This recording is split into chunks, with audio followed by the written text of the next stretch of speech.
একটু দাঁড়ান দাঁড়ান প্লিজ, একটু দাঁড়ান। আপনাদের সাথে আমরা একটা গেম খেলতে চাই, আপনারা কি রাজি আছেন? থাকলে একটু নামেন, দুজনে আসেন, আপনারা তিনজনে আসেন। গাড়িটা সাইডে রাখেন।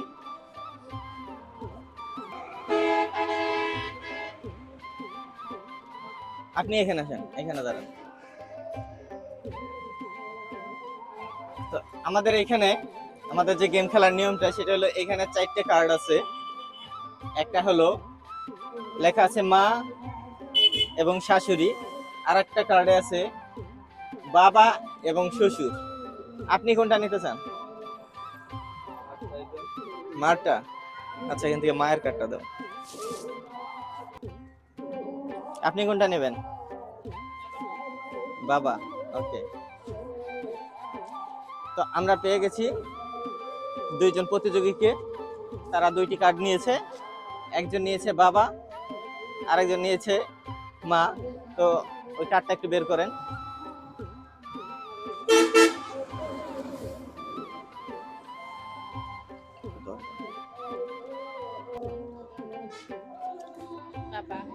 আচ্ছা, কার্ড যে মা নিছে, আপনি মা নিছেন, আপনি নিছেন বাবা। তো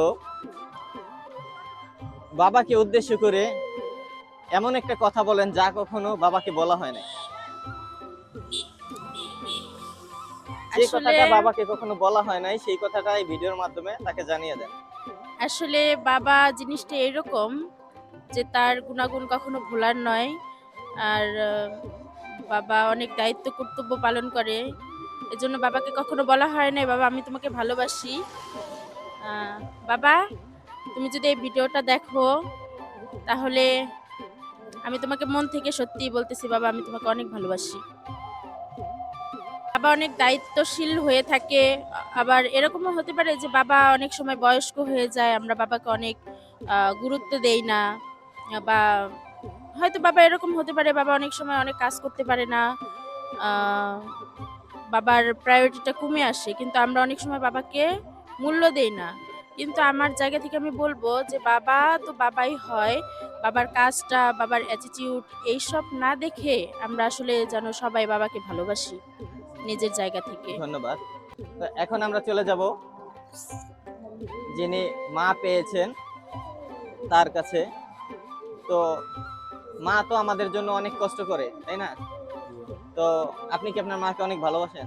জি অবশ্যই, এটা আমি গর্বের বিষয় বলতে পারি।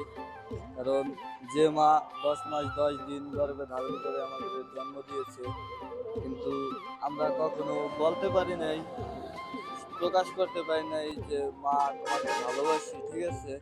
কিন্তু আমরা সবাই মন থেকে মাকে কিন্তু অনেক ভালোবাসি।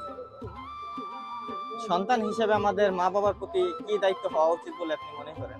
সন্তান হিসেবে যতটুকু কর্তব্য, আমার যদি সামর্থ্য থাকতো আমি মার জন্য তাজমহল বানাইতে পারতাম, কিন্তু আমার ততটা সামর্থ্য নাই। তাই জন্য মনে করেন যে এখন আমার যতটুকু সামর্থ্য আছে ততটুকু দিয়ে আমি চেষ্টা করতেছি আমার মাকে খুশি করার জন্য। ঠিক আছে? আচ্ছা, আপনার কাছে যাই। যদি মা বাবার জন্য কোনো একটা উপহার দেওয়া হয় বা আপনার জন্য দেওয়া হয়, তাহলে কার জন্য নেবেন? আপনার জন্য না মায়ের জন্য বা বাবার জন্য? অবশ্যই আমাদের মা বাবার জন্যই নেব। বাবার জন্য বা মায়ের জন্য, তাই তো? হ্যাঁ, বাবার জন্য। আপনি? আমি অবশ্যই মায়ের জন্য নেব। যদি এই মুহূর্তে আপনার মাকে ফোন দেওয়া হয়, যে বলা হয় যে মা আমাকে তো এই চ্যানেলের পক্ষ থেকে, সুজন মাইন্ডসেট চ্যানেলের পক্ষ থেকে একটা উপহার দিতে চাইতেছে, এটা তোমার জন্য আনবো নাকি আমার জন্য নেব, তখন মা কি বলবে? মা অবশ্যই বলবে যে বাবা তোর জন্যই আন, আমার কিছু লাগবে না। আচ্ছা, ঠিক যেহেতু আছে? আপনি বলছেন প্রত্যেক মা বাবাই চায় যে তার সন্তানের জন্য উপহারটা দেওয়ার জন্য, তো জি, আমাদের জি। চ্যানেলের পক্ষ থেকে আপনাদের দুইজনের, আপনার মায়ের জন্য এবং আপনার বাবার জন্য আমাদের চ্যানেলের পক্ষ থেকে 2টা ভালোবাসার উপহার থাকবে। থ্যাংক আমাদের চ্যানেলের পক্ষ থেকে ভালোবাসার উপহার, আপনার মায়ের জন্য একটা শাড়ি, একটু শাড়ি। আপনারা দেখতে পাচ্ছেন এখন আমাদেরকে সুজন মাইন্ডসের পক্ষ থেকে বিশাল একটি উপহার পেয়েছি আমার মায়ের জন্য। আপনারা সবাই সুজন মাইন্ডসের এই চ্যানেলটি সাবস্ক্রাইব করবেন এবং পাশে থাকবেন, এটাই বলবো। আর ধন্যবাদ দিয়ে ছোট করার দরকার নাই ভাই, আপনি যদ্দূর আছেন আশা করি আরো এগিয়ে যান, মানুষের পাশে থাকেন, এটাই। অসংখ্য অসংখ্য ধন্যবাদ সুজন ভাইয়াকে এত সুন্দর একটা উপহার দেওয়ার জন্য।